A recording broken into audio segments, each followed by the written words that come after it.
या okay.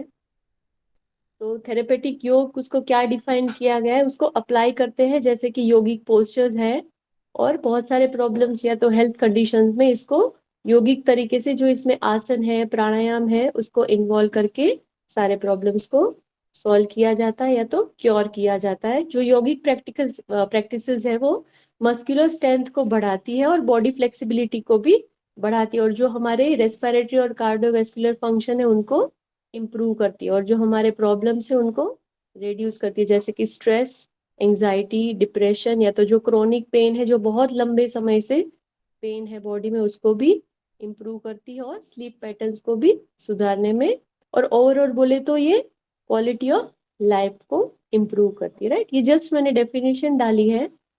Okay, और योगा को एज ए अल्टरनेटिव मेडिसिन भी बोला गया है या तो इंटीग्रेटिव या तो कॉम्प्लीमेंट्री मेडिसिन के रूप में भी जाना जाता है और अदर दूसरे जो बहुत सारे हैं जो मेन स्ट्रीम थेरेपी से उनके अलावा जो है उनको हम अल्टरनेटिव मेडिसिन के नाम से जानते हैं। तो जैसे कि हर्बल थेरेपी है, मैग्नेटिक फील्ड थेरेपी है या तो कलर थेरेपी, रेकी, चिरोप्रैक्टिक मेडिसिन उसको जनरली ना स्पाइन से रिलेटेड प्रॉपर उसका फोकस स्पाइन पे किया जाता है। उनको ज्यादा मुझे डेप्थ में नहीं मालूम बट ये उसको बोला जाता है। राइट, और एक्यूपंक्चर एक्स्ट्रा वो सब अल्टरनेटिव मेडिसिन के अंतर्गत आ जाता है।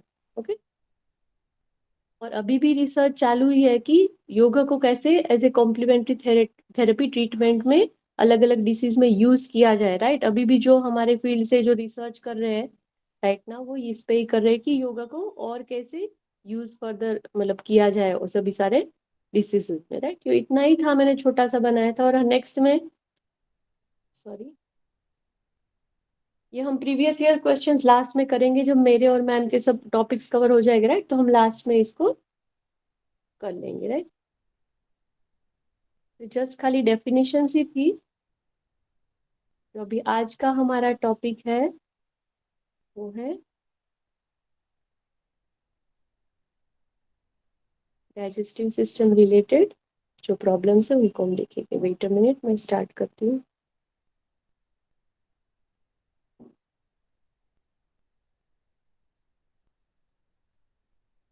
विजिबल है क्लियरली? Yes.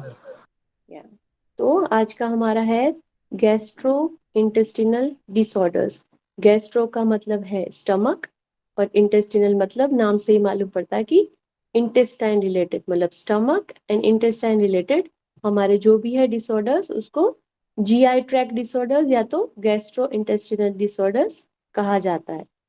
ये सब उसके अंतर्गत जो हमारे सिलेबस में दिए गए हैं that is gastritis, indigestion, peptic ulcer, constipation, diarrhoea, IBS, colitis and piles. ये हम इसके सिम्टम्स जो पैथोफिजियोलॉजी बोलते हैं मालूम है ना, anatomy, physiology and pathophysiology. Right, what is anatomy?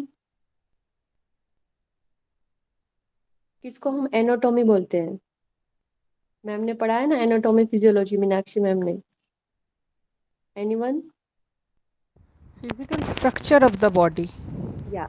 Structure is the anatomy, function is the physiology and pathophysiology means जब भी कोई डिसीज हमारे बॉडी में या तो कोई डिसीज होती है तब जो हमारे नॉर्मल फंक्शंस रहते हैं बॉडी के या तो ऑर्गन्स के या तो जो भी पार्ट पे उसने इफेक्ट किया है वो चेंज हो जाते हैं। राइट, तो that we call as pathophysiology. मतलब जब डिसीज्ड कंडीशन में जो भी चेंजेस होते हैं उसके फंक्शन में that we call it as pathophysiology. Right, तो जीआई ट्रैक को दो पार्ट में डिवाइड किया गया है that is upper GI tract disorders and lower GI tract disorders. Right, ma'am ने अच्छे से हमें पढ़ाया था पूरी डाइजेस्टिव सिस्टम जो माउथ से स्टार्ट होके एनस तक रहती है पूरी हमारी digestive system. Right, we call it as alimentary canal. Right, digestive tract या तो एलिमेंट्री कैनाल जो बोलते हैं उसको अपर और लोअर पार्ट में डिवाइड किया गया है। तो अपर के जो डिसऑर्डर्स है उसमें हम तीन कवर करेंगे that is gastritis, indigestion and peptic ulcer. This means this are related to stomach. Okay, and lower GI tract that is constipation, diarrhoea, IBS, colitis and piles. This are related to our intestine. Okay, clear है यहाँ तक सभी को? ये हमारे syllabus में दिए गए हैं, दिस मच डिसीजेस। ओके, तो ये हमारा पूरा जीआई ट्रैक है, या तो हमारी डाइजेस्टिव सिस्टम जिसको हम बोलते हैं, it starts from mouth, oesophagus, stomach, duodenum, small intestine, large intestine, फिर रेक्टम और एनस। इसमें जो भी डिसीजेस कवर होते हैं, generally we are covering from stomach and intestine, right. पास नहीं हो रहा है ना नीरज जी? मैम ठीक है। ठीक है ना? Okay. So what are gastrointestinal diseases, या तो उसको एब्रिवेशन में हम जीआई ट्रैक है तो जीआई डिसीजेस भी बोलते हैं, right.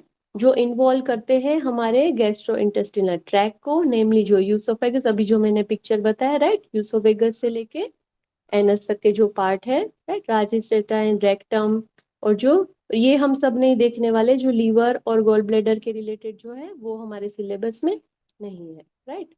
This is GI tract की सिंपल डेफिनेशन, और उसमें जो डिसीजेस होते हैं दैट। तो उसका फर्स्ट हमने देखा था कि गैस्ट्राइटिस। गैस्ट्राइटिस मतलब क्या, व्हाट इज गैस्ट्राइटिस? गैस्ट्राइटिस मतलब ITIS, मैम ने भी बोला था, मैं भी बोली, कोई भी वर्ड के पीछे ITIS लग जाता है, that is known as inflammation. Okay, कोई भी पार्ट, गैस्ट्रो मतलब स्टमक, ITIS पीछे, दैट इज इन्फ्लेमेशन। तो स्टमक के रिलेटेड जो भी इन्फ्लेमेशन हुआ है that we call as gastritis. तो गैस्ट्राइटिस इज एन इन्फ्लेमेशन, जैसे कि स्वेलिंग और इरिटेशन होता है जो हमारी स्टमक की लाइनिंग रहती है उसमें, उसको हम क्या बोलते हैं? गैस्ट्राइटिस। इट कैन ओकर सडनली, या तो तुरंत, या तो एक्यूट को हम सडनली जब होता है दैट वी कॉल, ये मेडिकल टर्म बोलते हैं हम एक्यूट गैस्ट्राइटिस। और जो धीरे धीरे धीरे बहुत टाइम हम इग्नोर करते हैं, या तो बहुत लंबे मतलब धीरे धीरे लंबे समय तक डेवलप होने लगता है, उसको हम बोलते हैं क्रॉनिक। या तो ग्रेजुअली जो डेवलप होता है उसको हम क्रॉनिक बोलते हैं, एक्यूट एंड क्रॉनिक।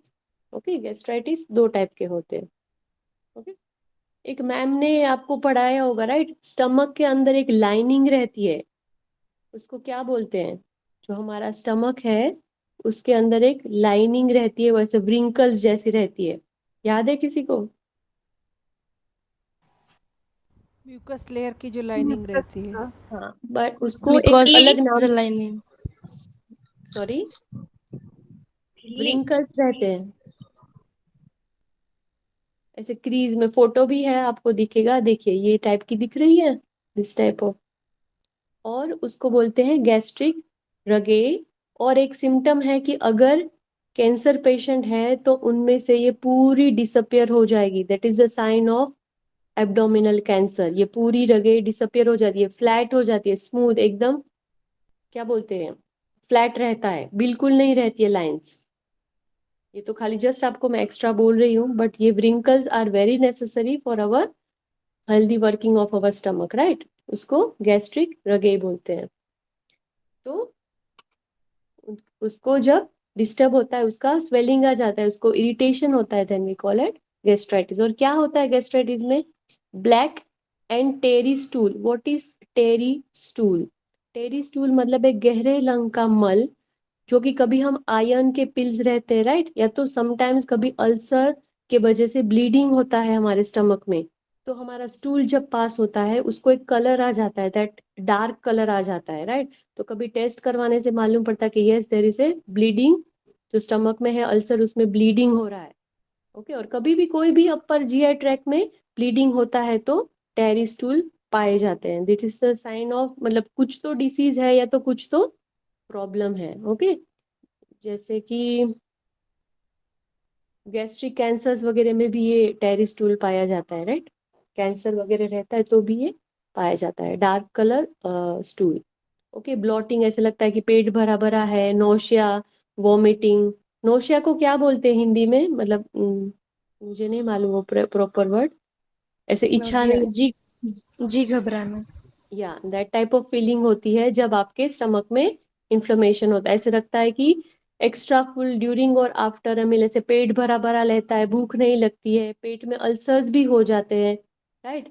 बिना कारण आपका वेट लूज होने लगता है, और आपके अपर एब्डोमिनल बेली पार्ट है, नॉट लोअर एब्डो, जो आप बोलते हैं ना चेस्ट के अपर वाला पार्ट, उधर एब्डोमिनल पार्ट में आपको डिस्कम्फर्ट या तो पेन फील होने लगता है। ओके, ये उसके गैस्ट्राइटिस के सिंपल सिम्टम्स है। ये पिक्चर है, this is healthy our stomach lining, mucosal lining, और ड्यूरिंग गैस्ट्राइटिस जो कि इन्फ्लेमेशन होने लगता है तो ऐसे हो जाता है। ये पिक्चर में दिख रहा है कि जैसे हम एसिडिक या तो कार्बोनेटेड बीवरेजेस पीते हैं, कैफीन वाली चीजें, अल्कोहल या तो तली हुई मांस मटन वो खाते हैं, तब ये पॉसिबिलिटी है कि गैस्ट्राइटिस हो जाए। ओके, यहाँ तक क्लियर था सभी को? कोई प्रॉब्लम है? सिंपल चीजें ही है, और ये हमें रट्टा नहीं मारना है, राइट? जो भी डिसीजेस है थेरेपी में उसको हमें खाली समझना है। अगर समझ गए कि ये कहाँ कहाँ पे होता है, क्या क्या होता है, then we can apply the therapy कि हमें क्या देना है। कि अगर ये हो रहा है, अगर पेट में अल्सर्स है तो हम उनको क्या थेरेपी देंगे और क्या तो खास करके नहीं देंगे। ओके, तो सिम्टम्स और स्पेसिफिक उसमें क्या चेंजेस होते हैं वो पार्ट में वो हमें समझना ज्यादा जरूरी, राइट? रट्टा मारने की जरूरत, जस्ट अंडरस्टैंड एंड रिमेम्बर कि क्या क्या चेंजेस होते हैं ये डिसीज में। ओके, कॉजेज फॉर गैस्ट्राइट किससे होता है और हमें क्या प्रिवेंट करना चाहिए, मतलब कॉजेज है then we can understand the prevention कि इससे होता है so we can avoid this many things, right? तो कॉजेस ऑफ एक्यूट गैस्ट्राइटिस मतलब अचानक से हमें गैस्ट्राइटिस कैसे होता है, तो अगर आप non steroidal anti inflammatory drug, उसको एब्रिवेशन में बोला जाता है NSAID, या तो कॉर्टिकोस्टीरॉइड। कॉर्टिकोस्टीरॉइड जनरली ना ऐसे आर्थराइटिस वगैरह में भी लेते हैं, और जब इन्फ्लेमेशन रहता है तो ये लोग लेते हैं कॉर्टिकोस्टीरॉइड, डॉक्टर्स प्रिस्क्राइब करते हैं। ओके, और एंटी इन्फ्लेमेटरी मतलब जब इन्फ्लेमेशन की कंडीशन है तो लेते हैं, तो उससे गर्म लगती है तो भी अपना स्टमक की लाइनिंग खराब हो जाती है, राइट? और एक बैक्टीरिया है H हेलिकोबैक्टर पाइलोरी बैक्टीरिया इसको बोलते हैं, उससे भी पूरी हमारी स्टमक की लाइनिंग खराब हो जाती है। और थर्ड वन इज, अगर कोई व्यक्ति ज्यादा ही अल्कोहल कंज्यूम करता है तो भी उसका मतलब उसको चांसेस है गैस्ट्राइटिस हो जाने का, राइट? फिर other that are less common include, मतलब ज्यादातर इन चीजों से ही होता है, राइट? This first three. बाकी ये सब वायरल इन्फेक्शन, या तो एक्सट्रीम स्ट्रेस है, या तो ऑटो इम्यून डिसीजेस जिसमें हमारी इम्यून सिस्टम ही खुद हमारे स्टमक की लाइनिंग पे अटैक कर देती है और उसको खराब कर देती है, राइट? दूसरे डाइजेस्टिव डिसीजेस और डिसऑर्डर्स है वो हम आगे देखेंगे। और कोकेन जो कोई कंज्यूम कर रहा है उससे, या तो इंगेस्टिंग कोरोसिव सब, मतलब कोई जो पॉइजन कंज्यूम करता है, राइट? कोई मतलब लोग लेते पॉइजन खा लेते हैं सुसाइड वगैरह करने के लिए, तो पूरा उनका स्टमक का लाइनिंग खराब हो जाता है। कोई सर्जरी के दरमियान, या तो किडनी फेलियर के टाइम पे भी गैस्ट्राइटिस के सिम्टम्स दिखने लगते हैं, राइट? आगे चले, किसी को डाउट है इतने तक कॉजेस में, सिम्टम्स में? What is gastritis?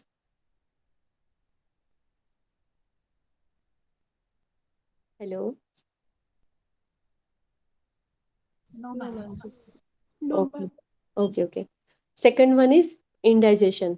ओके, जो हम पहले देख रहे थे gastritis, that is related to stomach, and this one is also related to stomach. हम बोलते हैं ना, अपचा हो गया पेट में, राइट? हमारा स्टमक अपसेट है, this are the simple terms we use. तो इंडाइजेशन और डिस्पेप्सिया भी उसको बोलते हैं, और उसको हम बोलते हैं कि जैसे अपसेट स्टमक, इट में कॉज अ पेनफुल और burning feeling in our abdomen, पेट में जलन या तो पेन होता है, राइट? इंडाइजेशन के समय पे। Also we also called a sour stomach, उसको हम, ये बहुत सारे उसके वर्ड्स भी दिए गए हैं। कोई कुछ बोलना चाह रहा है क्या?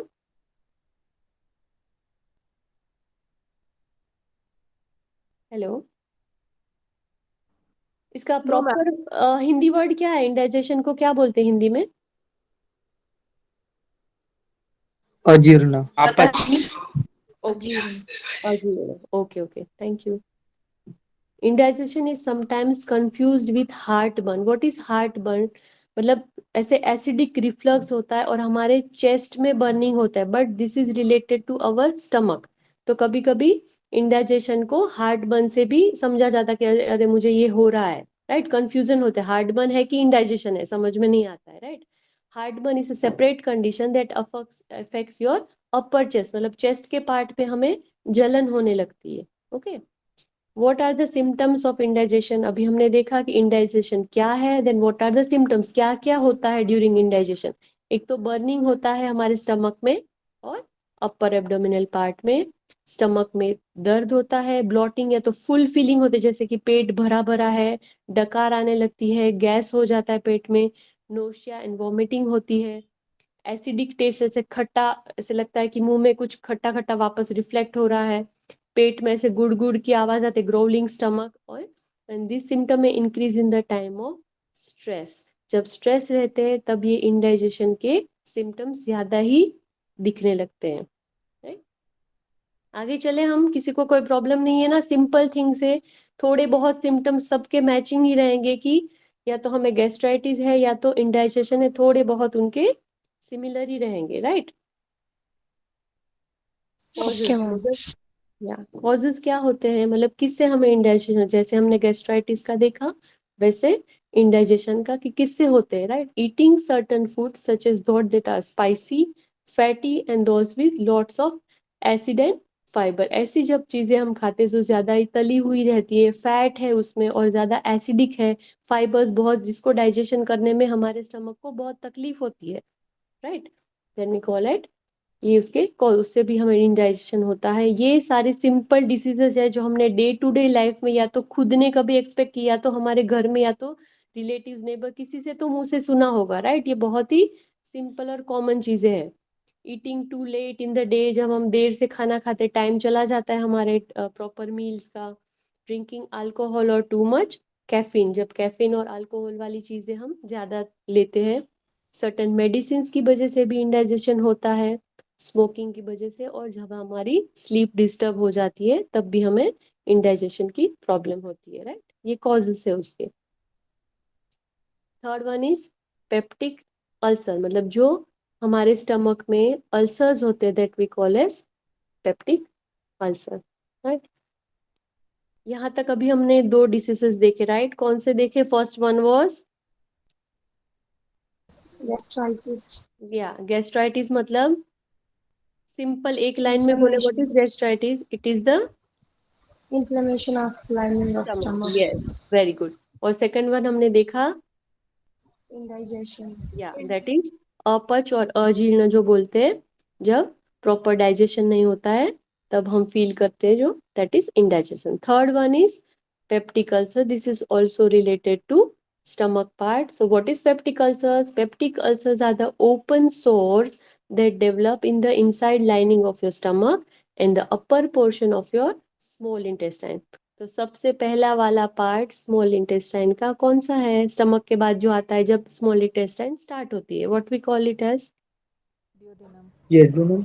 Yes, duodenum. राइट, दिस वाला part, this is the duodenum. तो ये पेप्टिक अल्सर्स कहाँ पे पाए जाते हैं, या तो हेल्दी, ये हेल्दी स्टमक है। राइट, तो यहाँ पे पाए जाते हैं या तो स्टमक की लाइनिंग में, या तो जो हमारा फर्स्ट पार्ट है डिओडेनम में, यहाँ पे पाए जाते हैं। ये पिक्चर से आपको एकदम क्लियर हो जाता है। राइट, कि पेप्टिक अल्सर्स कैसे रहते हैं।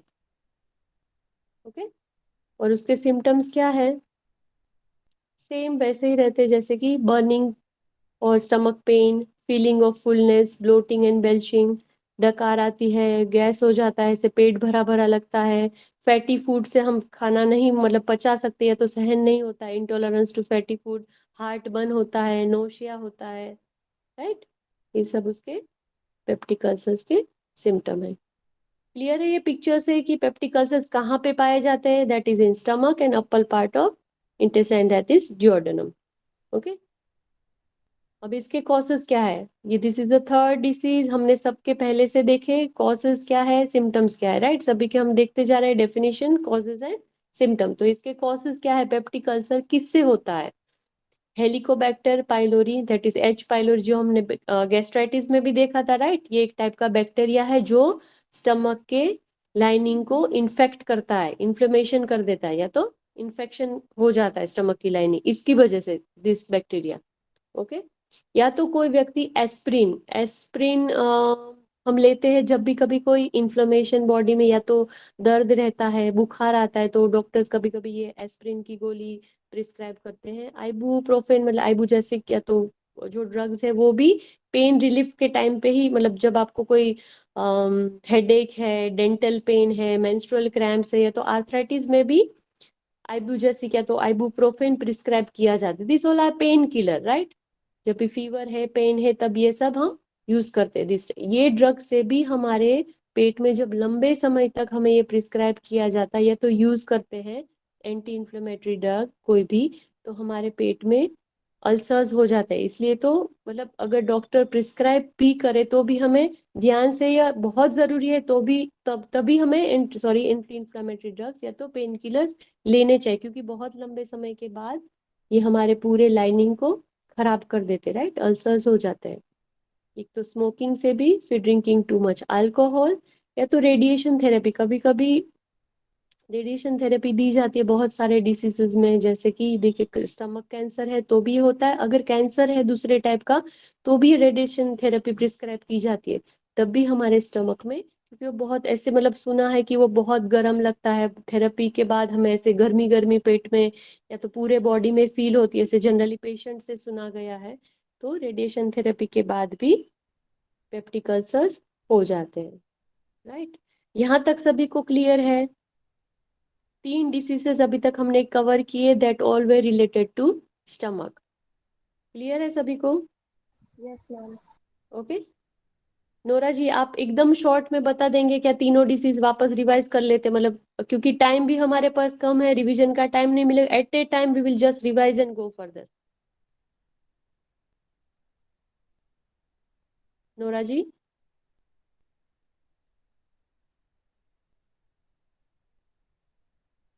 Okay okay.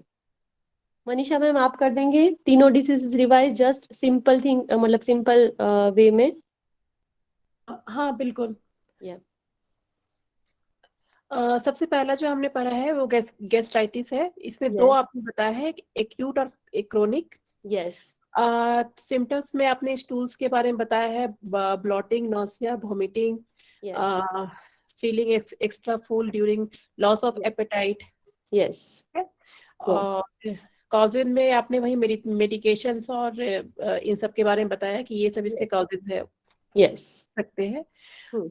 दूसरा आपने इनडाइजेशन के बारे में बताया है, या और इसमें एक आपने स्पेशल चीज बताया कि ये स्ट्रेस के कारण होता है यस स्पेशली। इंक्रीज होते हैं सिम्टम्स, हाँ, यस बढ़ जनरली जाते हैं। देखा गया है कि ये स्ट्रेस के कारण होता है। यस और इसके होने का कारण है, जैसे हम बहुत ज्यादा स्पाइसी खाते हैं या फैटी फूड खाते हैं या लेट से खाना खाते हैं, यस अल्कोहल लेते हैं, तो ये सब इसके कारण है। यस तीसरा है आपका पेप्टिक अल्सर, जो हम्म जो आपके स्मॉल इंटेस्टाइन के पार्ट में होता है, हम्म यानी तो ड्यूनम में यानी तो सॉरी स्टमक सर, में ये। यूरोडेनम और स्टमक, यस हाँ ठीक है। यस और इसका कॉजेज आपने बताया है, जिस बैक्टीरिया का नाम आपने बताया है एच पाइलोरी, या और इसके कारण होता है स्टमक में इन्फेक्शन। या और ये क्यों होता है? जैसे हम बहुत ज्यादा पेन किलर्स लेते हैं, एस्प्रिन यस लेते हैं, ये रेडिएशन थेरेपी होता है, इन यस सब के कारण इसका आपने कॉजेज बताया है। चौथा आप कॉन्स्टिपेशन का बता रही है। या thank you very much, thank you. और ये भी हम याद रखेंगे, कभी कभी एग्जाम में ऐसे दूसरे नाम से भी पूछा जाता है, indigestion is also known as dyspepsia या तो अपसेट स्टमक। ओके, वो भी हम याद रखेंगे, सोर स्टमक, वो भी हमें जस्ट ध्यान रखेंगे कि अगर बाय चांस कुछ अलग नाम से बोला गया है तो, राइट। मैम, या अगर ये जो पेप्टिक अल्सर आपने बताया, अगर ये डुओडेनम का है तो उसे पेप्टिक अल्सर बोलेंगे, और अगर स्टमक में होता है तो वो गैस्ट्रिक अल्सर होगा ना? अच्छा, मतलब इसमें तो जनरली दोनों ही इन्वॉल्व किया गया था कि नहीं, पेप्टिक मतलब मुझे अल्सर। एक्चुअली डिफरेंस पूछना था कि उनकी प्लेसेस की वजह से वो डिफर होते हैं, या उनमें कुछ अलग सिम्टम्स होते हैं, या कैसे होता है वो? सिम्टम, क्योंकि अल्सर्स है तो may be the symptoms will be the same, right. Ulcers कहाँ पे भी है, तो अगर इंटेस्टाइन में है या तो स्टमक में या तो डुओडेनम में, ulcers are same, right. They are known as open sores, right. Okay. तो सिम्टम्स तो सेम ही रहेंगे, मतलब duodenum is just very clear, नजदीक, एकदम नजदीक है, राइट, स्टमक के पास, और उसका जी। ज्यादा मतलब अटैचमेंट जो भी है वो तुरंत ही है, तो उतना मतलब जैसे इंटेस्टाइन में और स्टमक में जो डिफरेंस रहेगा that will not be according to stomach and duodenum. Okay okay ma'am. I think Sonia अगर अगर स्पेसिफिकली डिओडेनम में होता है देन, स्टमक में नहीं और खाली डिओडेनम पार्ट में है, then we can call it as duodenum ulcer. ये इन्होंने खाली दोनों एक साथ दे दी, मतलब कि पेप्टिक अल्सर आर कि स्टमक और डिओड्रेनम दोस्तों, मतलब मुझे तो ऐसे इंफॉर्मेशन मैंने पाया है कि उसको जनरली ऐसे बोला जाए, गैस्ट्रिक अल्सर भी या तो डिओड्रेनल अल्सर्स भी बोला जाता होगा। Yes, together I think they will be knowing as peptic ulcers, right. Okay ma'am. तो fourth one is constipation. Constipation is related to intestine. जो भी हम देखेंगे आगे वाले जो डिसीज वो lower GI tract, that is जो हमारी इंटेस्टाइन है उसके रिलेटेड प्रॉब्लम्स है, तो हम उसको देखेंगे। First one is constipation. ऐसे कहा जाता है कि constipation is the mother of all diseases. ऐसे माना जाता है कि कॉन्स्टिपेशन है तो बाकी बहुत सारी बीमारियां बिन बुलाए अपने बॉडी में आ ही जाएगी, राइट।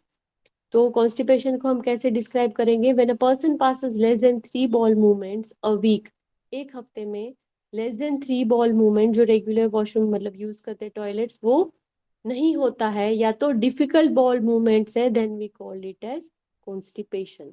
ओके, एक हफ्ते में 3 बार से ज्यादा, sorry less than 3 bowels movement, sorry, उसको हम कॉन्स्टिपेशन हो गया वैसे बोलेंगे, राइट। तो उसके सिम्टम्स क्या है? Your stool are dry, hard और lumpy. The stool are difficult और painful to pass. Stool pass करने में बहुत तकलीफ रहती है, ड्राई रहते हैं, या तो स्टमक पेन या तो क्रैम्प्स आते हैं। जब आपको कॉन्स्टिपेशन की तकलीफ है तब आपको पेट में दुखेगा, राइट, क्रैम्प्स आएंगे, ऐसे लगता है कि पेट भरा भरा है, नोशियसनेस होगी, खाने की इच्छा नहीं होगी, या और ऐसे you feel that you have completely emptied your bowels after a, अगर आप टॉयलेट भी जाते हैं तो बाद में ऐसे लगता है कि नहीं कुछ तो भरा है, प्रॉपर हुआ नहीं है इवैक्यूएशन, ऐसे लगता है, और भूख भी नहीं लगती। This all are the symptoms of constipation. Okay, this is the picture. ये हमारा कॉलन है, राइट। कॉलन को कोई डिस्क्राइब करना चाहेगा? This is colon is divided into how many parts? Hello Sonia ji, जी मैम। या कैन यू डिस्क्राइब, मतलब कोलोन को कितने पार्ट में डिवाइड किया गया है? जस्ट हम रिवाइज भी करते जाएंगे। 4 पार्ट। जी जी और मैम। या यस, बोलिए। This is transverse, ascending, sigmoid and descending. Yes. So ये जो प्रॉब्लम है दैट इज कॉन्स्टिपेशन, वो हमारे colon that is large intestine में पाई जाती है, जहाँ पे ड्राई स्टूल रहता है, वो स्टक हो जाता है, राइट, इजीली इवैक्यूएट नहीं हो पाता है। ओके, मैम मोस्टली जो है वो सिग्मोइड में होता है ना। Yes, this is this part, यहाँ पे डिसेंडिंग में भी और सिग्मॉइड में भी, दोनों पे। आगे हम पिक्चर देखें, आगे दूसरे डिसीज है ना नीरज जी, उसमें और क्लियर हो जाएगा, राइट। जनरली ये पार्ट में यहाँ तक तो वाटर अब्जॉर्ब होता रहता है, राइट, यहाँ पे ही ज्यादा वाटर और सब अब्जॉर्ब होता रहता है। सो यहाँ तक तो वाटर ही पार्ट है, राइट, यहाँ से ही वो पूरा डिसेंडिंग में से ही प्रॉब्लम्स चालू होती है। Causes of constipation, what are the causes related, मतलब क्या होता है, किससे होता है कॉन्स्टिपेशन? या तो हम लो फाइबर डाइट, जिसमें बहुत सारी चीजों में फाइबर्स रहते हैं, बोलते हैं ना हमें डेली फूड में फाइबर्स वाली चीजें खानी चाहिए। कैबेज जो रहता है that has a best roughage, cabbage में बहुत ही रगेज या तो फाइबर्स पाए जाते हैं। जो भी सारी चीजें फाइबरस है, या तो फ्रूट्स जो बोलते हैं सब में फाइबर्स पाए जाते हैं, वो हमें रेगुलरली लेने चाहिए। और जो लो फाइबर डाइट है वो नहीं लेने चाहिए, तो जो ज्यादा लेता है उनको कॉन्स्टिपेशन, जैसे कि मीट, मिल्क, चीज, डिहाइड्रेशन, आई डोंट नो ये वर्ड क्यों डाला है, डिहाइड्रेशन की वजह से, आई थिंक डिहाइड्रेशन की वजह से भी कॉन्स्टिपेशन, जब बॉडी में पानी कम हो जाता है, राइट, डिहाइड्रेशन की कंडीशन होती है, तब भी कॉन्स्टिपेशन के चांसेस रहते हैं। लैक ऑफ एक्सरसाइज, अगर हम एक्सरसाइज नहीं करेंगे तो हमारा जो पेरिस्टालिक मूवमेंट है, जो नेचुरल है, जो अपने आप ही पूरे मसल्स को, अपने आप ही पूरे फूड को गले से लेके इंटेस्टाइन में स्मूथली फ्लो करता है, वो भी कम हो जाता है। Delaying the impulse to have a bowel movement, जहाँ हमें अर्जेंसी है कि हमें जाना है डिफिकेट करने अब, और हमें उसे स्टॉप कर, जैसे कि ऑफिस है, स्कूल्स है, कॉलेजेस है, then we have to delay करना पड़ता है, बहुत सारे लोगों को बॉल मूवमेंट के लिए रुकना पड़ता है, देन ऑल्सो कॉन्स्टिपेशन के चांसेस बढ़ जाते हैं। ओके, ट्रैवल और अदर चेंजेस इन रूटीन, कभी हम ट्रैवलिंग में है या तो बाहर गए तब भी हमें ये अर्ज को रोकना पड़ता है।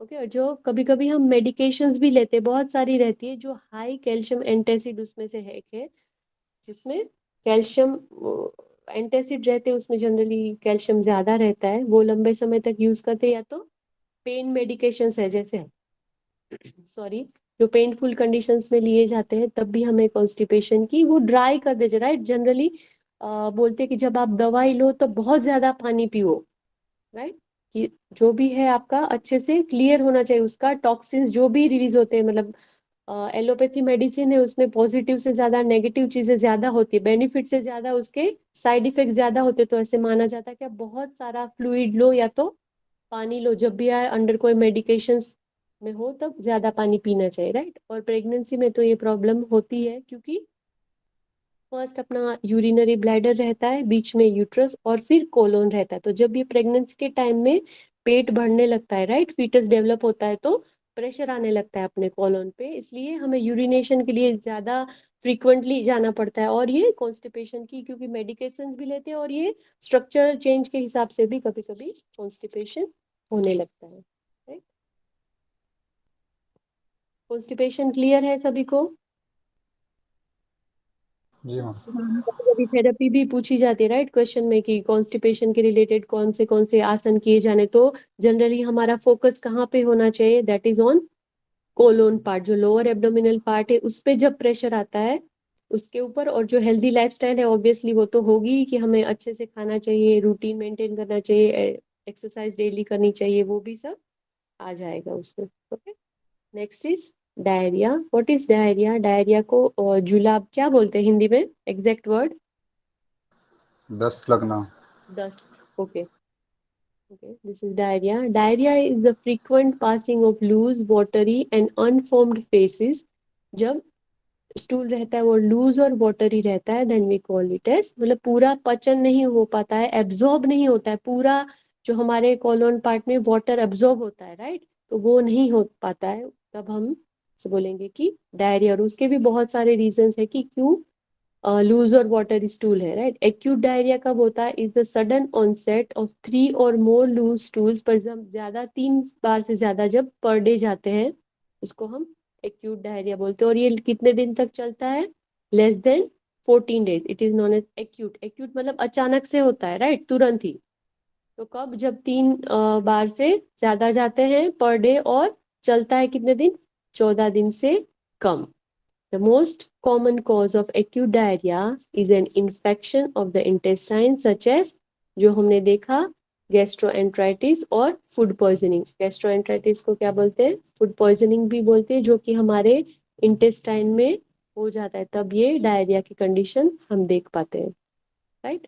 और सिम्टम्स क्या है डायरिया के? Frequent loose water stool, abdominal cramps, पेट में दुखता है, पेट में दर्द करता है, बुखार भी आ जाता है, क्योंकि इन्फेक्शन, जब भी कोई इन्फेक्शन बॉडी में होता है, माइल्ड टेम्परेचर या तो जो हम बोलते हैं फीवर होता ही है। वॉट एवर इन्फेक्शन देर में be in our body, body हमारा रिएक्ट करता ही है, कुछ भी हो, कान में इन्फेक्शन हो, पेट में इन्फेक्शन हो, गले में कहाँ पे भी एक टाइप का इन्फेक्शन होता है, अवर बॉडी विल शो, थोड़ा सा टेम्परेचर हमारा बढ़ ही जाता है, राइट।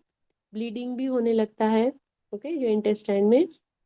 लाइट हेडेडनेस और डिजीनेस फ्रॉम डिहाइड्रेशन, जब हमारे शरीर से बहुत ही पानी चला जाता है, क्योंकि हमने देखा ना, लूज एंड वाटरी स्टूल रहता है, तो एक साथ बहुत सारा पानी हमारे बॉडी से निकल जाता है, तो हमें लाइट हेडेड, जैसे चक्कर, या तो ऐसे लगता है कि हम स्टेबल नहीं है, वैसे डिजीनेस फील होती है, ओके, डिहाइड्रेशन की वजह से। What are the causes of diarrhoea? कैसे होता है? या तो हमें किसी चीज की एलर्जी है, जैसे कि लैक्टोज। लैक्टोज कहाँ पे पाया जाता है? मिल्क। यस। या तो किसी को food intolerance such as lactose, ये तो एग्जाम्पल है, पर बहुत सारी चीजों से भी किसी को एलर्जी रहती है। किसी को गेहूं में जो चीजें रहे उसकी एलर्जी है, किसी को प्रोटीन की, बहुत सारे लोगों को अलग अलग एलर्जी रहती है, तो उनसे उनको डायरिया हो जाता है। कोई भी फूड की अगर एलर्जी हो तो भी डायरिया हो जाता है। And adverse reaction to a medication, जब कोई ऐसी मेडिसिन लेते हो जो आपके बॉडी को सूट नहीं करती, राइट, तो पूरा आपका इंटेस्टिनल फ्लोरा खराब हो जाता है और आपको डायरिया हो जाता है। वायरल इन्फेक्शन की वजह से भी बहुत ज्यादा पाया गया है कि वायरल इन्फेक्शन में you have a diarrhoeal condition. और अगर बैक्टीरियल इन्फेक्शन है तो भी, कोई भी अगर इंटेस्टिनल डिसीज है, जो भी हम आगे देखेंगे, राइट, उसमें भी डायरिया हो जाता है। कभी कोई पैरासाइट है, मतलब बहुत सारे वर्म्स पाए जाते हैं, राइट, टेप वर्म जो कि बहुत कॉमन है हमारे बॉडी में, जो नॉनवेज ज्यादातर खाते हैं उनके बॉडी में टेप वर्म, और दूसरे भी है 2-3 पैरासाइट्स, मुझे अभी नाम याद नहीं रहा, but tape worm I remember. उससे भी कभी कभी डायरिया की कंडीशन पाई जाती है। ओके, गॉल ब्लैडर और स्टमक की जब सर्जरी करते हैं तभी भी कभी कभी लोगों को डायरिया की कंडीशन फेस करनी पड़ती है। ये तो रेयर कंडीशन में होगा, this all are common things कि डायरिया होता है। Okay, chronic diarrhea may be a symptom of a more serious condition such as, जब आपको chronic diarrhea मतलब बहुत धीरे धीरे डेवलप होता है और बहुत लंबे समय तक चलता रहता है, कौन सी कंडीशन में, जैसे कि इरिटेबल बाउल सिंड्रोम जो हम आगे पढ़ने वाले हैं, और इन्फ्लेमेटरी बाउल डिसीज बोलते हैं उसको, तब आपको बहुत लंबे समय तक क्रोनिक डायरिया फेस करना पड़ता है, राइट। ये हमने देखा, तो देखा राइट, इरिटेबल बाउल सिंड्रोम। यहाँ तक क्लियर है अभी जो हमने पढ़ा है, डायरिया एंड कॉन्स्टिपेशन। किसी को कोई प्रॉब्लम है सिम्टम्स या तो कॉजेस में, तो हम इसके थर्ड वाले डिसीज पे चले। Anyone, any doubt? मतलब कॉमनली देखे तो जो डायरिया होता है वो जो इंटेस्टाइन प्रॉब्लम होती है उसके कारण ही होता है, इन्फेक्शन होता है तो उसी कारण होता है। यस यस यस, या तो मेडिकेशंस भी बोला गया है ना कि बहुत सारी मेडिकेशन, या तो एलर्जी रहती है, एक तो इन्फ्लेमेशन या तो एलर्जी, राइट, वो दोनों चीजें, या तो कोई मेडिकेशन, वो तो रेयर कंडीशन में होगा, राइट। तो इन सारी नोरा जी चीजों बोल से रही हैं स्ट्रेस से भी होता है क्या, दस्त लग जाते हैं? ये आया, अभी आएगा देखो। यस,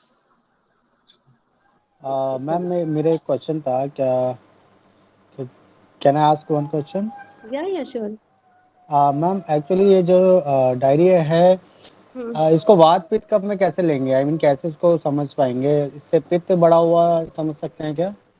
पित्त बढ़ा हुआ रहता है तो जनरली अतिसार। अल्सर्स माना जाता है, अल्सर माना गया है कि अगर पित्त बढ़ जाता है तो हमारे बॉडी में अल्सर होने लगते हैं, राइट, गर्मी बढ़ जाती है, ऐसे माना गया है। तो बेसिकली उसमें जैसे पित्त हमारा बढ़ रहा है तो उसके लिए हम कसाए वाले डाइट करते हैं, रखे तो बेस्ट रहेगा मे बी। या या मतलब जब एसिडिटी वगैरह रहती है तो हम बोलते हैं ना कि सात्विक आहार लो, जिनको अल्सर्स है उनको सात्विक आहार जी जनरली प्रिस्क्राइब किया जाता है, राइट, जो कि आयुर्वेदिक टर्म में बोलते हैं ना कि आपका पित्त बढ़ गया है इसलिए अल्सर्स है, आपको ये हो रहा है सब प्रॉब्लम्स, तो आप सात्विक मतलब नॉन वेज ये वो सब बंद कर दो, गर्म चीजें खाना बंद कर दो। ठीक है,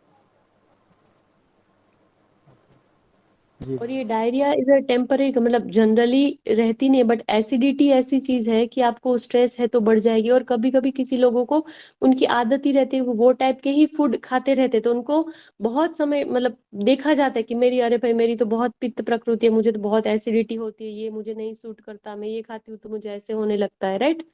डायरिया वैसा नहीं है कि वो जनरल रहता है जैसे कि पित्त प्रकृति वाले पर्सन को रहता है, इट्स अ टेम्पररी कंडीशन, और जब लंबे समय तक होती है तभी भी उनके अलग सिम्टम्स है कि ये क्यों है। ओके, डायरिया अगर एक दिन भी बहुत ज्यादा बार हो गया then you have to be hospitalised, क्योंकि पूरा पानी ही बॉडी से चला जाता है, it's a very serious condition. अगर डायरिया बहुत फ्रीक्वेंटली जाना पड़े एक दिन में भी, तो भी हॉस्पिटलाइज करना पड़ता है किसी लोगों को। ओके, जी। व्हाट इज IBS, या तो irritable bowel syndrome. Irritable bowel syndrome, syndrome क्यों, जब बहुत सारे सिम्टम्स एक साथ दिखते हैं then we call it as syndrome. ये जनरली मेडिकल टर्म में यूज किया जाता है कि सिंड्रोम हम किसे कहेंगे, तो कि बहुत सारी चीजें एक साथ जब दिखती है सिम्टम्स तो हम उसको सिंड्रोम बोलते हैं, right. Is a group of symptoms that occur together, including repeated pain in your abdominal, changes in your bowel movements, which may be, अगर कभी डायरिया है, कभी कॉन्स्टिपेशन है, कभी दोनों है एक साथ, कभी एक टाइम पे ऐसे लगता है कि मुझे, अरे मुझे डायरिया हो गया है, फिर थोड़ी देर बाद बोलेगा अरे मुझे तो कैसे कॉन्स्टिपेशन जैसा फील हो रहा है, देन वी नोन एज उनको इरिटेबल बाउल सिंड्रोम। और ये स्ट्रेस से तो खास होता है, बहुत सारे मतलब ऐसे एग्जाम्पल बोले ना, जनरली ऑफिस वर्कर्स है या तो स्टूडेंट्स है कि अरे चलो एग्जाम आज ही है, आज दोपहर का पेपर है, तो उनको सुबह ना ऐसे फील हो रहा है, मेरे पेट में दुख रहा है, पेट में गुड़गुड़ हो रहा है, मुझे वॉशरूम जाना है, ये डायरिया हो गया है। इस टाइप के symptom generally stress irritable bowel syndrome के प्रॉपर कॉज मालूम नहीं है, बट ये टाइप के सिम्टम्स आपको दिखते हैं, स्ट्रेस की वजह से ज्यादा दिखते हैं। तो उसमें होता क्या है, आपको क्रैम्पिंग होती है, पेट में दुखता है, राइट, ऐसे क्रैम्प्स आते हैं, पेन होता है, गैस और ब्लोटिंग जैसा, कॉन्स्टिपेशन, ये दोनों चीजें एक साथ पाई जाती है। जो हमने आगे देखा ना इरिटेबल बाउल सिंड्रोम में, ये दोनों एक साथ पाई जाती है, राइट। देखिए ये हमारा कोलोन है, यहाँ पे उसको हार्ड स्टूल है, राइट, यहाँ पे स्पाज्म आ रहा है। और डिस्टेंडेड बाउल का एक वर्ड है, डिस्टेंडेड बाउल मतलब फूला हुआ जो पार्ट है, सॉरी, जो हमारा कोलोन का जो फूला हुआ पार्ट है ये स्वेल हो जाता है, right, that we medical term में उसको डिस्टेंडेड बॉल बोलते हैं। ठीक, कभी भी हो सकता है, कॉन्स्टिपेशन से हो सकता है, गैस से हो सकता है, ज्यादा खाना खाए उससे भी हो सकता है, और प्रेगनेंसी में भी ये डिस्टेंडेड बॉल देखा गया है। ओके, ये दोनों कंडीशन एक साथ है कोलोन में, कॉन्स्टिपेशन भी है, स्पाज्म भी आ रहा है, डायरिया भी हो रहा है। ओके, तो हम देखेंगे आईबीएस के कॉजेस क्या है, क्यों होता है। Although there are many ways to treatment की बहुत सारी चीजें हैं, पर उसका कॉज क्या है, एग्जैक्ट किससे होता है, ये वो अभी तक अननोन है, राइट। पर देखिए यहाँ पे लिखा है stress is also major cause, मतलब जब कोई व्यक्ति स्ट्रेस में रहता है तो उसमें आईबीएस के सिम्टम्स पाए जाते हैं।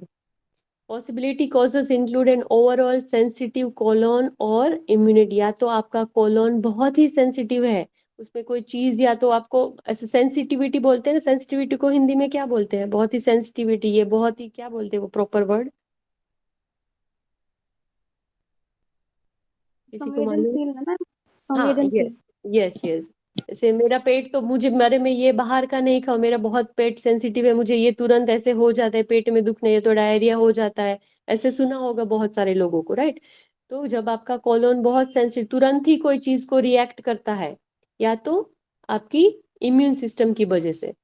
Okay, post infectious IBS is caused bye a previous bacterial infection in the gastrointestinal tract. जब भी आपको पहले कभी ऐसे हुआ है इन्फेक्शन, कोई भी गैस्ट्रोइंटेस्टिनल ट्रैक्ट में कुछ भी हुआ है, और उसके बाद आपको ये दिखने लगते हैं आईबीएस के सिम्टम्स, कभी डायरिया होता है, कभी कॉन्स्टिपेशन होता है, पोस्ट इन्फेक्शन के बाद, जब भी पहले आपको कोई इन्फेक्शन हो चुका होता है, उसकी ट्रीटमेंट हो चुकी होती है, बट बाद में आपको ये सिम्टम्स दिखने लगे। The varied possible causes make IBS difficult to prevent, क्योंकि इसके कॉजेज बहुत सारे हैं और एग्जैक्ट कॉज हमें मालूम नहीं है, तो उसको प्रिवेंट करना बहुत डिफिकल्ट है, या उसकी ट्रीटमेंट है, उसको थोड़े टाइम तक आप सॉल्व कर सकते हो, राइट, बस उसको ऐसे कि होगा ही नहीं वैसे नहीं कर सकते। ओके, क्योंकि बहुत सारे इसके वेरिड पॉसिबल कॉजेज है, और stress is the major cause, stress को भी इसका मेजर कॉज माना गया है। यहाँ तक क्लियर है? लोअर जीआई ट्रैक के अभी तक हमने कितने डिसीज देखे? Hello,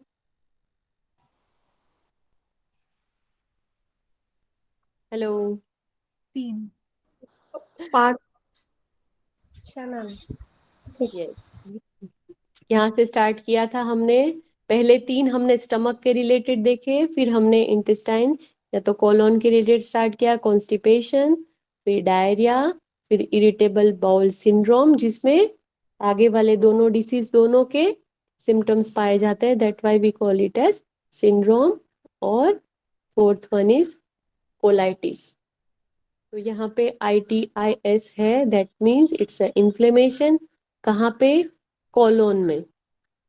okay, colitis inflammation of your colon, also known as your large intestine. Colon को हम लार्ज, वो तो सभी को मालूम है, कोलोन को हम लार्ज इंटेस्टाइन बोलते, right. If you have colitis you will feel discomfort and pain in your abdominal that may be mild and recurring over a large period of time. मतलब अगर आपको कोलाइटिस है तो आपको क्या सिम्टम क्या होगा, आपको डिस्कम्फर्ट, मतलब ऐसे कुछ तो हो रहा है, मतलब ठीक नहीं लग रहा है, या तो आपके अब्डोमिनल में आपको पेन, जो लोअर एब्डोमिनल पार्ट है या तो साइडवेज में भी आपको पेन फील होगा, और ये बहुत माइल्ड और रीओकरिंग, मतलब घड़ी घड़ी होगा, लंबे समय तक आता रहेगा, राइट। वो कैसा रहता है, सिवियर एंड अपियरिंग सडनली, ऐसे अचानक से ही चालू और बहुत ही सिवियर पेन होगा, right, severe and appearing suddenly. Okay, तो उसके सिम्टम्स क्या, कोलाइटिस समझ में आया किसी को, डाउट है किसी को? नो मैम, कोलाइटिस समझ नहीं आया। या inflammation in your colon part, that is known as colitis. तो उसके सिम्टम्स क्या है, डायरिया रहेगा, जिसमें क्योंकि इन्फ्लेमेशन है तो उसमें कभी कभी ब्लड और पस भी पास होता है, एब्डोमेन में क्रैम्प या तो पेन होता है, रेक्टम, जो रेक्टम पार्ट है अपना, या कोलोन खत्म होने के बाद जो रेक्टम पार्ट है उसमें भी पेन होता है, रेक्टल ब्लीडिंग भी होता है। Okay, passing small amount of blood with stool, उसके साथ स्टूल के साथ ब्लड भी पास होता है, और आपको अर्जेंसी रहती है जब मतलब स्टूल पास करना होता है, तो you have to be very urge, मतलब आपको भागना पड़ता है कि urgency, you can not wait और होल्ड नहीं कर पाते उसको। ओके, और अर्जेंसी के बावजूद भी inability to defecate despite urgency, मतलब अगर आपको अर्जेंसी है कि मुझे तुरंत ही जाना पड़, देन ऑल्सो इट इज भी, मतलब आप अनेबल है प्रॉपर डिफिकेट करने के लिए, स्टूल प्रॉपर पास नहीं होता है, though it is very urgent to go. Okay, आपका वेट लॉस हो जाता है और थकान भी महसूस होने लगती है। क्लियर है यहाँ तक सभी को, what is colitis? Yes ma'am. It's ma'am inflammation of, या मैम भावना जी को रिपीट कर दीजिए, उनको थोड़ा प्रॉब्लम है कौन सा? ये कोलाइटिस।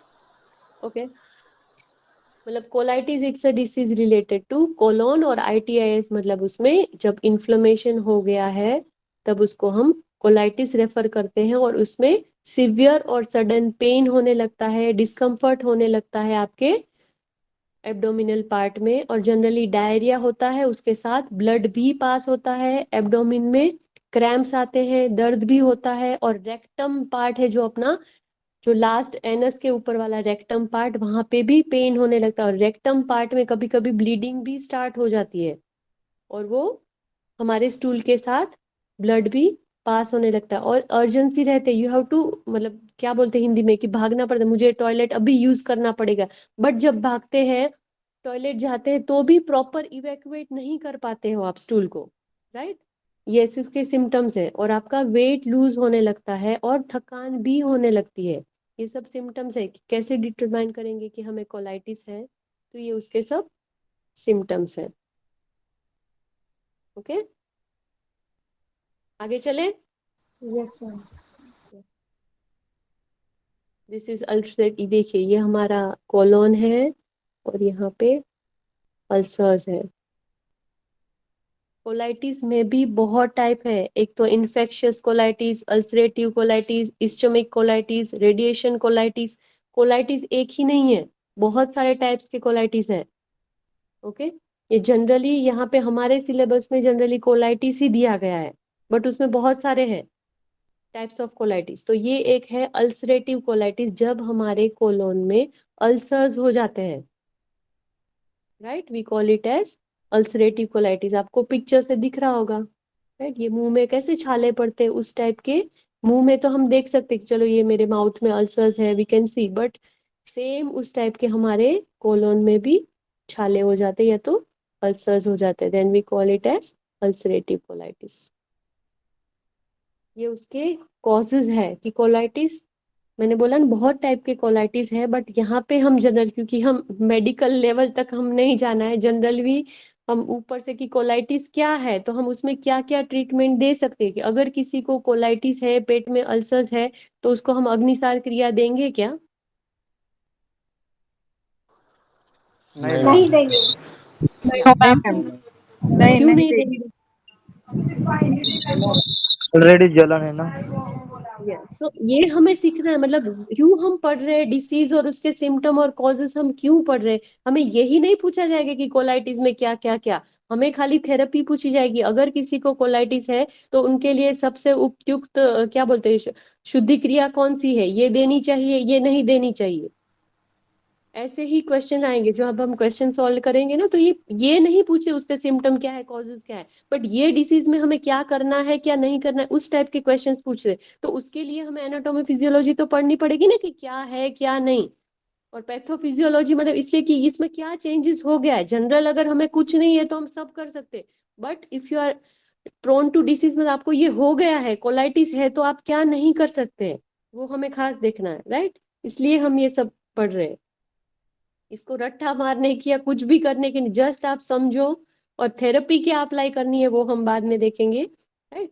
तो कोलाइटिस में क्या है, पूरे छाले पड़ गए हैं, तो हम उसको अग्निसार क्रिया नहीं दे सकते, या तो जो भी उसके पेट के ऊपर प्रेशर आते हैं वैसी चीजें नहीं दे। अगर ये क्योरेबल फॉर्म में जा रहा है, जब उसको ठीक है, राइट, तब हम बाद में दे, but at a time of जब सिम्टम्स है तब हम उसको वैसी चीजें नहीं दे सकते हैं।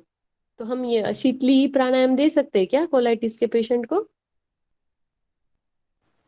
Yes yes ma'am. Ma'am, yes ma'am. Okay, तो उस टाइप के क्वेश्चंस रहते हैं कि क्या दे सकते हैं और क्या नहीं दे सकते, right.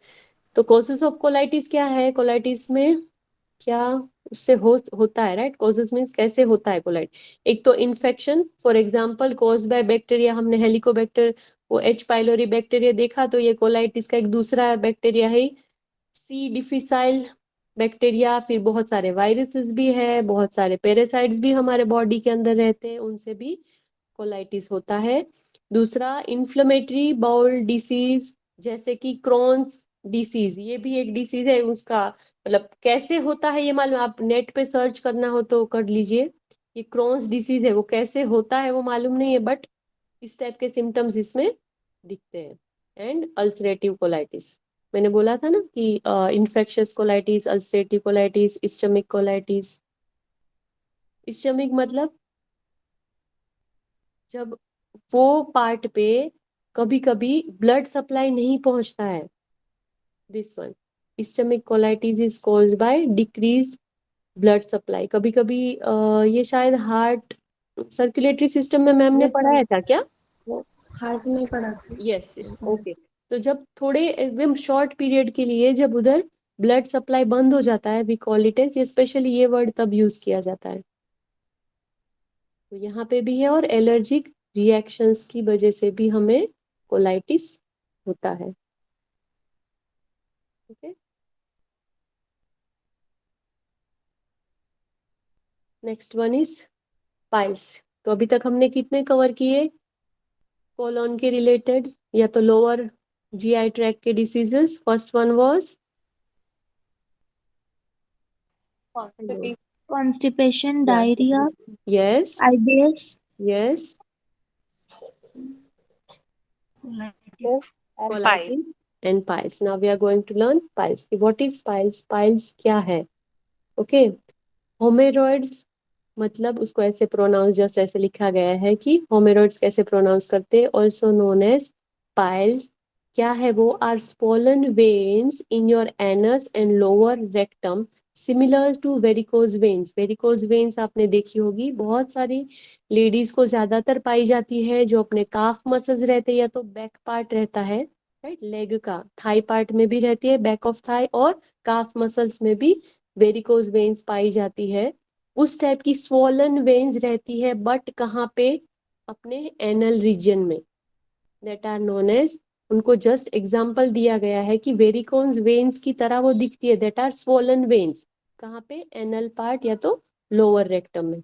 Okay, haemorrhoids can develop inside the rectum, internal, उनको इंटरनल हेमोरॉइड्स बोलते हैं। ये हम देख नहीं पाते क्योंकि ये अंदर के साइड है, और under the skin around the anus this can be seen, this are known as external haemorrhoids. और इसका मतलब जनरल अभी के टाइम में देखें तो इट्स अ वेरी सिंपल, इनका एक छोटा सा ऑपरेशन करते, जिनको बहुत प्रॉब्लम रहती है, राइट, पाइल्स की, उनका ऐसे सुना है कि बहुत छोटा सा ऑपरेशन रहता है और ये पाइल्स के प्रॉब्लम सॉल्व हो जाते हैं। बट यहाँ पे हम अभी खाली जस्ट देख रहे हैं कि क्या है, और हमें सीखना है कि यौगिक ट्रीटमेंट क्या है, राइट, एलोपैथिक नहीं। तो nearly 3 out of 4 adults who have hemorrhoids from time to time, बहुत सारे लोग एडल्ट्स में ये पाया जाता है होमोरॉइड्स। जनरली लोग ना ऐसे डिस्कस करना नहीं चाहते कि उनको ये पाइल्स की प्रॉब्लम है, बहुत इसमें पेन होता है, बहुत तकलीफ होती है, बट एडल्ट लोग या तो एजेड लोग ना ये छुपाते हैं और किसी से शेयर नहीं करते कि उनको ये प्रॉब्लम है, और लंबे समय तक ये जब कंटिन्यू रहती है तो आगे आगे बहुत सीवियर खराब कंडीशन आ जाती है, right. Hominoids have a number of causes, but often the cause is unknown. एक तो बहुत सारे ऐसे माना जाता है कि इससे होता है, उससे होता है, ये होता है, वो होता है, बट एग्जैक्ट इससे ही होम पाइल्स होगा ऐसे हम बोल नहीं सकते। नहीं क्या कि कैंसर भी एक ऐसा डिसीज है कि just we have to predict कि हाँ अगर ये किया तो कैंसर होगा, ये किया तो कैंसर होगा, बट ऐसे नहीं बोल सकते कि ये इससे ही कैंसर होगा। तो उस तरीके से पाइल्स के भी बहुत सारे कॉजेज है, बट जो प्रॉपर है बोलते हैं ना इससे ही होगा, that is unknown. Fortunately effective options are available to treat hemorrhoids. Many people get relief with home treatment, and अगर हम लाइफस्टाइल भी हमारी चेंज करें या तो घर से भी हमारे बहुत सारे छोटे छोटे नुस्खे रहते हैं, उससे भी ये पाइल्स की समस्या दूर की जा सकती है। ओके, यहाँ बट तक जैसे कि बताते हैं कि ज़्यादा ऑयली खाने से, तीखा खाने से भी दिक्कत होती है और बाद में ज़्यादा ब्लड निकलता है, या और अगर किसी किसी को ज्यादा होता है अगर ये। हाँ, और एक है ना ज्यादा लंबे समय तक जिनको कॉन्स्टिपेशन है ना उनको भी पाइल्स जी की जी प्रॉब्लम होती है। जी जी। ये तो बहुत लोगों में पाया गया है कि जिनको बहुत ऐसे नहीं क्या बहुत चाय तम्बाकू या ये जो व्यसन है उनको कॉन्स्टिपेशन होता है और उससे उनके आगे का एक स्टेप है पाइल्स का, वैसे होता है। हाँ, तो स्टूल पास नहीं हो पाएगा ढंग से तो फिर तो दिक्कत होगी पाइल्स में। यस, और तो क्योंकि वो दिनचर्या पे डिपेंड करता है कि उसका शेड्यूल क्या है, उस पर डिपेंड करता है पूरा। यस यस, इसलिए ये देखिए दो हमने बोला था ना, अभी हमने देखा था कि दो जगह पे पाया जाता है, एक तो इंटरनल, कितना कितना कितना बचा है आपका? थोड़ा ही आई थिंक, इसके बाद एक ही है खत्म। ओके ओके, योगी क्योंकि भी क्लास है यस, नेक्स्ट। कितने बजे क्या 4 बजे कल? क्लास है भी एक काम की। ओके करा दीजिए सॉरी, आप, करा दीजिए आप, कितना बचा है थोड़ा सा करा दीजिए और। योगी ट्रीटमेंट ही एक ही है, लास्ट ही है नीरज जी जी जी, ठीक है, करा जी। दीजिए। 5 मिनट लगे, या मैं थोड़ा सा स्लो जा रही थी, नहीं तो सबको कंप्लेन रहती कि आप फास्ट जाते हो, इसलिए मैंने थोड़ा सा आज स्लो लिया, राइट। एक्सटर्नल होमोरॉइड मतलब नोन एज ब्लीडिंग पाइल्स, जिनको ब्लीडिंग पाइल्स के भी नाम से जाना जाता है। These are under the skin around your anus. ये एक्सटर्नल है तो बाहर का पार्ट है हमारा एनस, तो उधर पाए जाते हैं। और साइंस और सिम्टम क्या है इसके? इचिंग और irritation in your anal reason, हमारा एनल पार्ट है वहां पे इचिंग या तो इरिटेशन होगा, पेन होगा, डिस्कम्फर्ट फील होगा, वो प्रॉपरली बैठ नहीं पाएंगे, उठने बैठने में उनको तकलीफ होती है। और एनस के आजू बाजू के पार्ट में स्वेलिंग हो, मतलब स्वेलिंग आ जाती है क्योंकि वेन्स ही है ना वो फूल जाती है, राइट। और ब्लीडिंग भी होने लगता है, कभी कभी ब्लीड भी होता है, मतलब जिनको ये प्रॉब्लम है कभी कभी उनके कपड़े भी खराब हो जाते हैं, राइट, उतना वो वेन्स फट जाती है छोटी छोटी, तो ब्लीडिंग होने लगता है। ओके, और दिस आर, ये पेनफुल कंडीशन है। बट इंटरनल होमोरॉइड वो अंदर की तरफ है, कहाँ पे? हमारे रेक्टम के अंदर के पार्ट। एक ये चीज है कि हमारे दो वाल रहते हैं, मतलब जो एनस है ना वहां पे दो वाल है, इंटरनल और एक्सटर्नल। एक्सटर्नल वाल इज वॉलेंटरी, मतलब हम उसको होल्ड कर सकते हैं कि जब आपको डिफिकेट करना हो तो you can hold this external wall, but internal wall को आप कंट्रोल नहीं कर सकते, दिस इज वॉलेंटरी और दिस इज इनवॉलेंटरी। ओके, तो ये इंटरनल है, इनवॉलेंटरी है, तो उसको आप फील नहीं कर सकते हो, उसको कभी क्या बोलते हैं, डिस्कम्फर्ट, रेयरली आपको डिस्कम्फर्ट फील होगा जब आपको इंटरनल होमोरॉइड रहेगा, राइट। बट स्ट्रेनिंग और irritation when passing stool can cause, जब आप स्टूल पास पेन नहीं होगा, बट जब आप स्टूल पास करते हो तब आपको पेन फील हो सकता है ना, तो कभी कभी ब्लीडिंग भी होती है, वो पेनलेस रहती है। जो एक्सटर्नल में रहती है वो पेनफुल रहती है, इंटरनल में रहती है that is painless. Okay, you might notice small amount of bright red blood on your toilet tissue or in the toilet, मतलब जब ब्लड पास होता है, जनरल सिंपल चीज अगर पाइल्स में बोले तो स्वॉलन जो वेन्स है वहां से कभी ब्लीडिंग होने लगता है, इंटरनल या तो एक्सटर्नल पार्ट से, that is known as piles, swelling around your anal और रेक्टम पार्ट में। ओके, ये पिक्चर से आपको समझ में आएगा, this is a lower anal part, यही पार्ट को हाईलाइट करके दिखाया गया है, राइट। ये हमारे अंदर एक ये स्पिंस्टर रहता है और ये बाहर का साइड का, this we can voluntarily control, but ये अंदर वाला नहीं कंट्रोल कर सकते। This is external haemorrhoid and this is internal, ये पेनफुल है और ये पेनलेस ब्लीडिंग रहता है इसमें से। ओके, कॉजेज है, खाली हम कोर्स देख लेते हैं नीरज जी, नहीं तो योगिक ट्रीटमेंट हम कल पूरा रिवाइज भी कर लेंगे और खाली योगिक ट्रीटमेंट देख लेंगे कल, ओके। राइट। या तो टाइम से खत्म हो जाएगा। Piles are caused by increase pressure in the lower rectum. जब लोअर रेक्टम के ऊपर प्रेशर बढ़ता है तब हमें पाइल्स की प्रॉब्लम होती है। The blood vessels around the anus and in the rectum will stretch under pressure and may swell और बल्ज फॉर्मिंग पाइल्स। उसके ऊपर कांस्टेंट प्रेशर की वजह से वो बल्ज हो जाते हैं, ये तो स्वेल हो जाते हैं, और यही कंडीशन को हम क्या बोलते हैं? पाइल्स। और ये किसकी वजह से होते हैं? या तो बहुत लंबे समय तक आपको कॉन्स्टिपेशन है, that is known as chronic constipation, बहुत लंबे समय तक डायरिया फेस कर रहे हो, या तो जिनको बहुत ज्यादा वजन उठाना पड़ता है, या तो प्रेगनेंसी में भी टेम्पररीली ये सिचुएशन फेस करनी पड़ती है क्योंकि प्रेशर आता है, राइट। और स्ट्रेनिंग वाइल पासिंग, जब आप बहुत स्ट्रेन करके स्टूल पास करते हो तब भी आपको ये प्रॉब्लम होती है। The tendency to develop piles may also be inherited and increase with age. या तो आपको स्ट्रेनिंग मतलब स्ट्रेनिंग मतलब जोर लगाना पड़ता है। यस, जब आपको स्टूल पास करते टाइम बहुत जोर लगाते तो प्रेशर कहाँ पे है? अल्टीमेटली रेक्टम और एनस के पार्ट ही, और जो वहां पे जो ब्लड वेसल्स है उनके ऊपर आता है, राइट। तो उनकी वजह से भी ये हो सकता है। और ये हेरिडिटरी भी है, और जैसे जैसे उम्र बढ़ती जाती है, जिनको एडल्ट एज से हुआ है उनको जैसे जैसे एज बढ़ती है उनको ये प्रॉब्लम्स बढ़ती जाती है। किसकी? पाइल्स की। ओके, तो हम यहाँ से कल करेंगे तो पूरा रिवाइज भी हो जाएगा और फिर हम योगिक ट्रीटमेंट देख लेंगे, right. Okay so thank you everyone. Thank you. भी बाहर आ जाती है, सॉरी मुझे थैंक यू मैसेज, मैम। या thank you ma'am. Thank you very much for listening the session. किसी को डाउट हो तो हम कल डिस्कस कर लेंगे, आई थिंक ज्यादा टाइम थोड़ा सा ले लिया, right. Okay ma'am. Thank you so much, ma'am. Very nice session. Thank you.